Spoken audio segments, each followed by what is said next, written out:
Hello పిల్లలు, ఇదేంటో గుర్తుపట్టారా? భూమి, మనము నివసిస్తున్న భూమి.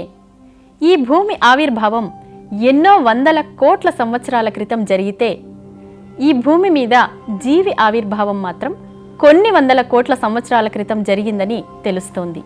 అయితే జీవి ఆవిర్భావం మీద భిన్న అభిప్రాయాలున్నాయి.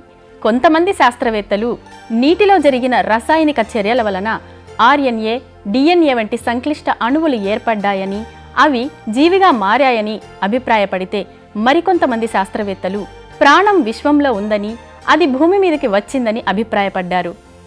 జీవి ఏ విధంగా ఏర్పడితే ఏమి గాని, వీటికి మాత్రం కొన్ని ప్రత్యేక లక్షణాలున్నాయి. పిల్లలు, అవేంటో ఇప్పుడు చూద్దాం, సరేనా?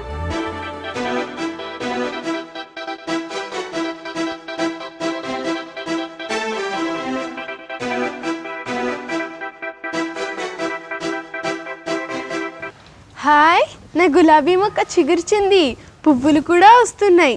అబ్బా, నాకెంత సంతోషంగా ఉందో. ఈ విషయాన్ని ఆంటీకి చెప్పాలి.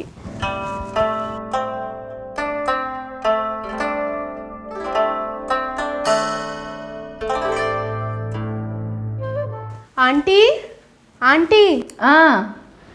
ఏంటి రమ్య? ఆంటీ, నేను మా ఫ్రెండ్ వాళ్ళ ఇంటి నుండి అడిగి తెచ్చి కుండీలో పెట్టిన గులాబీ మొక్క చిగురించింది ఆంటీ. నీ గులాబీ మొక్కే కాదు రమ్య, ఏ మొక్కైనా సరే పుట్టిన దగ్గర నుండి చనిపోయే వరకు పెరుగుతూనే ఉంటుంది.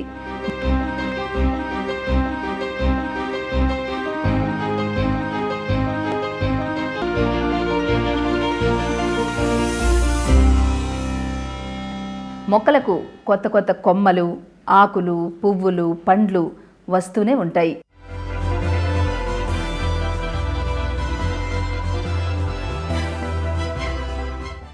జీవుల పరిమాణంలో జరిగే ఈ మార్పునే పెరుగుదల అంటాం.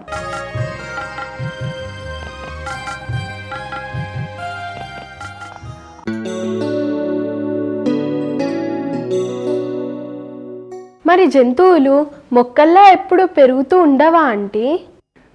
జంతువులు కొంత వయసు వచ్చిన తర్వాత వాటిలో పెరుగుదల ఆగిపోతుంది రమ్య. ఉదాహరణకి ఆవులు, మేకలు, మనుషులు. ఈ పెరుగుదల అనేది జీవులకు ఉన్నటువంటి లక్షణాల్లో ఒకటనమాట. ఏంటి, జీవులకు ప్రత్యేక లక్షణాలున్నాయా? అవును. ఇప్పుడు మనం చెప్పుకున్న పెరుగుదలతో పాటు పోషణ, శ్వాసక్రియ, విసర్జన, క్షోభ్యత, ప్రత్యుత్పత్తి, ఇవన్నీ కూడా జీవుల లక్షణాలే. ఆంటీ, ఆకలి వేయడం కూడా జీవుల లక్షణమే కదా? అవును. జీవులకి జీవక్రియలు జరుపుకోవడానికి శక్తి కావాలి. ఆ శక్తి కోసం జీవులు ఆహారాన్ని తీసుకోవటాన్నే పోషణ అంటాం.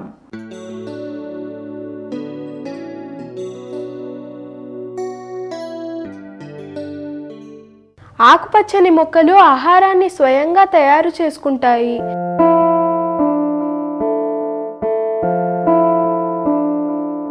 మరి జంతువులు? జంతువులేమో ఆహారం కోసం మొక్కలపైన కానీ ఇతర జంతువులపైన కానీ ఆధారపడతాయి.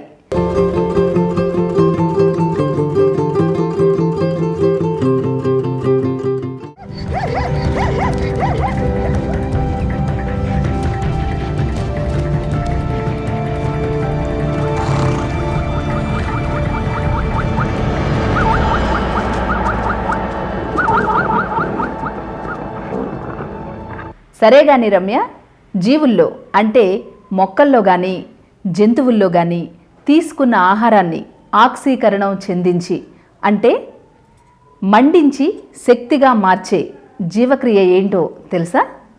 ఓ తెలుసు, శ్వాసక్రియే కదా. మనలోని శ్వాసావయవాలేంటి రమ్య? ఊపిరితిత్తులు. మరి ఇతర జంతువుల్లో ఉండే శ్వాసావయవాలేంటో చెప్పవా ఆంటీ? అలాగే, కొన్ని జంతువుల్లో మనలాగే ఊపిరితిత్తులు శ్వాసావయవాలుగా ఉంటాయి. ఉదాహరణకు అన్ని సకశేరుకాలు.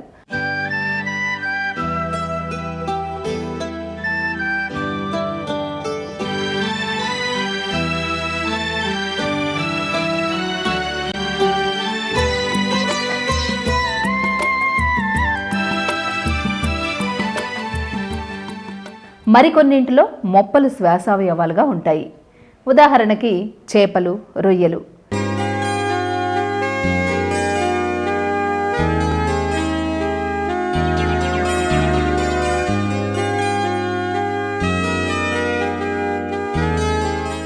ఇంకొన్ని జీవులు చర్మం ద్వారా శ్వాసక్రియ జరుపుకుంటాయి.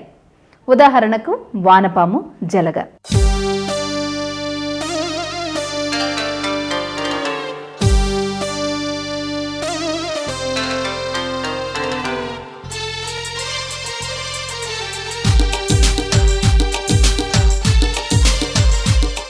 మరి మొక్కల్లో శ్వాసక్రియ ఎలా జరుగుతుంది?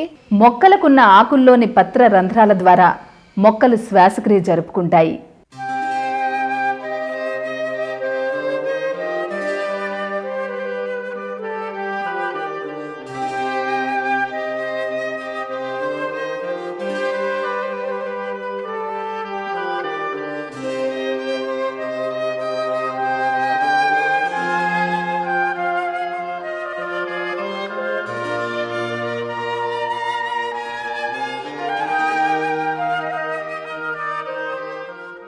ఆంటీ, నాకు డౌటు, గేదెల్లాగానే జంతువులన్నీ విసర్జన చేస్తాయా? చేస్తాయి రమ్య. విసర్జన అనేది జీవులకు ఉన్నటువంటి మరొక లక్షణం. జీవుల్లో జీవక్రియలు జరిగినప్పుడు కొన్ని వ్యర్థ పదార్థాలు ఏర్పడతాయి. ఆ వ్యర్థ పదార్థాలు శరీరంలో అలాగే ఉంటే విష పదార్థాలుగా మారి హాని కలిగిస్తాయి. అందుకని చెప్పి జీవులు శరీరం నుండి విసర్జక అవయవాల ద్వారా వాటిని బయటకు పంపిస్తాయి.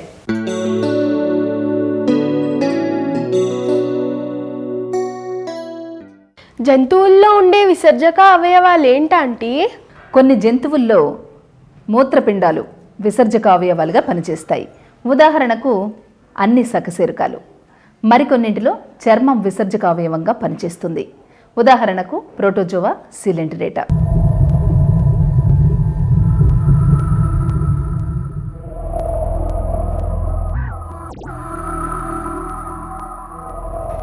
మరికొన్నింట్లో వృక్కాలు విసర్జక అవయవాలుగా పనిచేస్తాయి. ఉదాహరణకు వానపాము, జలగ.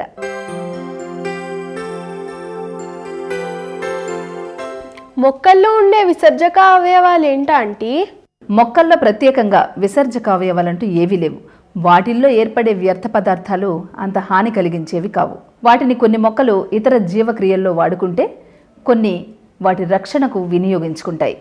కొన్నేమో మొక్కల్లో ఉండే వివిధ భాగాల ద్వారా విసర్జిస్తాయి. వివిధ భాగాల ద్వారా అంటే ఎలా? కొన్ని మొక్కలు ఆకుల్లో ఉన్న వ్యర్థ పదార్థాలను ఆకులను రాల్చడం ద్వారా, ఉదాహరణకు పొగాకు.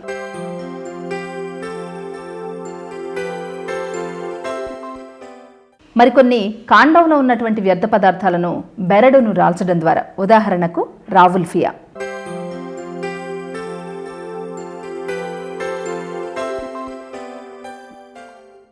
కొన్ని పళ్ళ తొక్కల్లో ఉన్న వ్యర్థ పదార్థాలను పండ్లను రాల్చడం ద్వారా, ఉదాహరణకు అరటి, బొప్పాయి.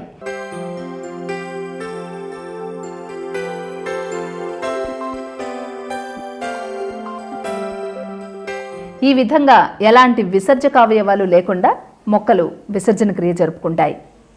అలాగే మనకు చలి పెట్టినప్పుడు వణకడం, కాల్లో ముళ్ళు గుచ్చుకున్నప్పుడు కాలిని వెనక్కు తీసుకోవడం, పెద్ద శబ్దాలు వచ్చినప్పుడు చెవులు మూసుకోవడం,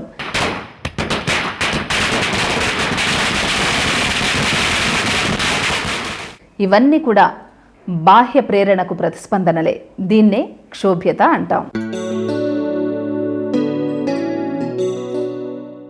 ఈ క్షోభ్యత, ప్రతిస్పందన అనేది కూడా జీవుల లక్షణమేనా? అవును. జంతువులు బాహ్య ప్రేరణలకు ప్రతిస్పందించినట్లే మొక్కలు కూడా ప్రతిస్పందిస్తాయి.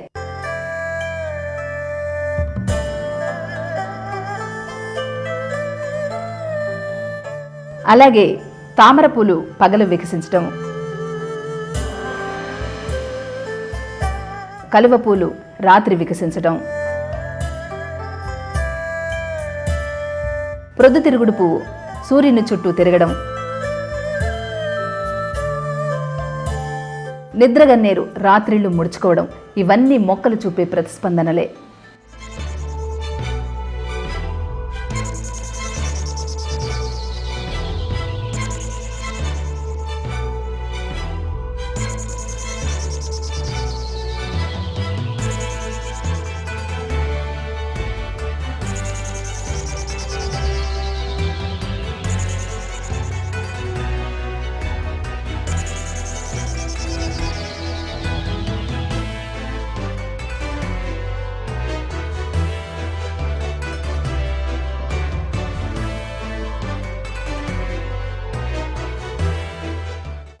ఆంటీ, పొద్దుతిరుగుడు పువ్వు మాత్రమే సూర్యుని వైపు తిరుగుతుంది, కానీ మొక్క మాత్రం ఉన్న చోటి నుంచి కదలదు. అలాగే ఏ మొక్క కూడా ఉన్న చోటి నుంచి కదలదు, ఎందుకని? మంచి ప్రశ్న వేశావు రమ్య. మొక్కలు జంతువులు రెండు సజీవులైనప్పటికీ జీవులకున్న లక్షణాల్లో ఒకటైన చలనం అనేది చలనాంగాలు ఉండడం వల్ల ఒక జంతువుల్లోనే ఉంటుంది.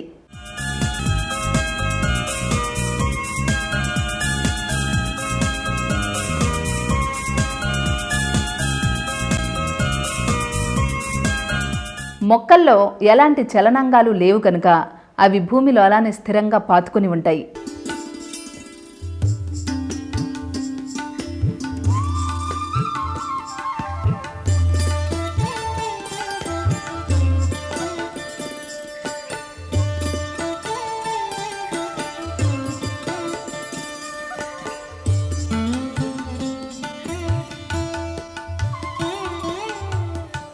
జీవులకున్న చివరి లక్షణం ఏంటో నీకు తెలుసా రమ్య?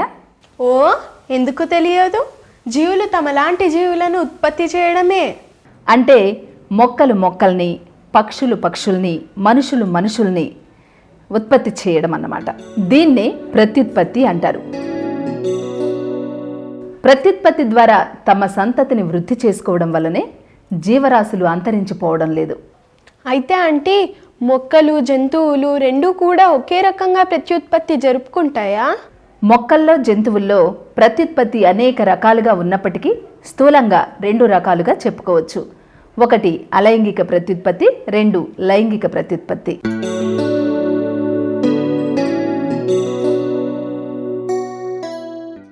మరి మొక్కల్లో జంతువుల్లో అలైంగిక ప్రత్యుత్పత్తి ఎలా జరుగుతుంది? మొక్కల్లో శాఖీయోత్పత్తి ద్వారా అలైంగిక ప్రత్యుత్పత్తి జరిగితే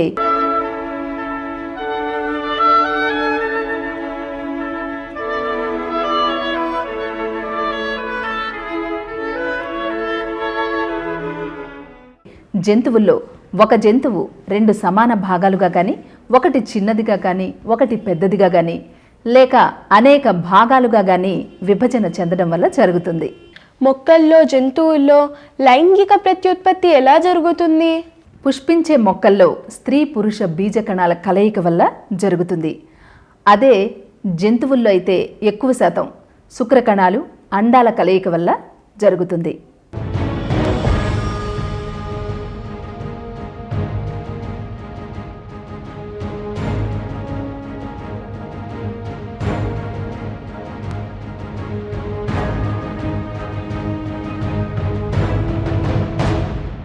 జంతువుల్లో లైంగిక ప్రత్యుత్పత్తి ఫలితం రెండు రకాలుగా ఉంటుంది. కొన్ని జంతువులు గుడ్లు పెడతాయి. ఉదాహరణకు కోడి, బాతు, పిచ్చుక, బల్లి.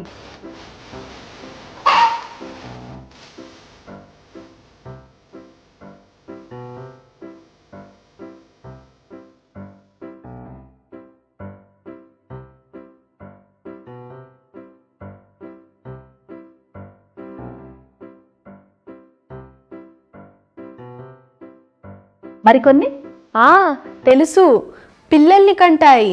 ఉదాహరణకి కుక్క, మేక, పిల్లి, కోతి, మనిషి మొదలైనవి.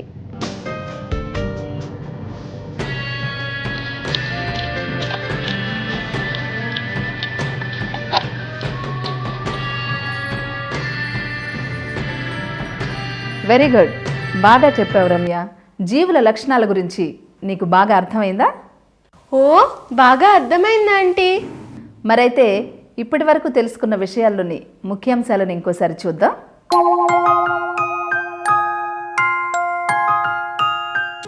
పెరుగుదల, పోషణ, శ్వాసక్రియ, విసర్జన, క్షోభ్యత, ప్రత్యుత్పత్తి అనేవి జీవుల ప్రధాన లక్షణాలు. జంతువులలో పెరుగుదల కొద్ది కాలానికి నిలిచిపోతుంది. మొక్కలలో జీవితకాలమంతా ఉంటుంది. జంతువులు చలిస్తాయి. సాధారణంగా మొక్కలు స్థిరంగా ఉంటాయి. మొక్కలు ఆహారాన్ని స్వయంగా తయారు చేసుకుంటాయి. జంతువులు ఆహారం కోసం మొక్కలపై, ఇతర జంతువులపై ఆధారపడతాయి. ఆహారంలో ఇమిడి ఉండే శక్తి శ్వాసక్రియలో విడుదలవుతుంది. జీవులు తమలోని వ్యర్థ పదార్థాలను విసర్జన ద్వారా బయటకు పంపిస్తాయి.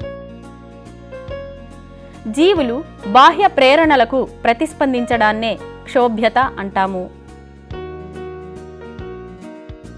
జీవులు అలైంగిక, లైంగిక ప్రత్యుత్పత్తుల ద్వారా తమ సంతతిని వృద్ధి చేసుకుంటాయి. ఓకే పిల్లలు, ఇంతవరకు జీవుల లక్షణాలకు సంబంధించిన విషయాలను తెలుసుకున్నాం కదా. మరో రోజు మరో అంశంతో కలుసుకుందాం.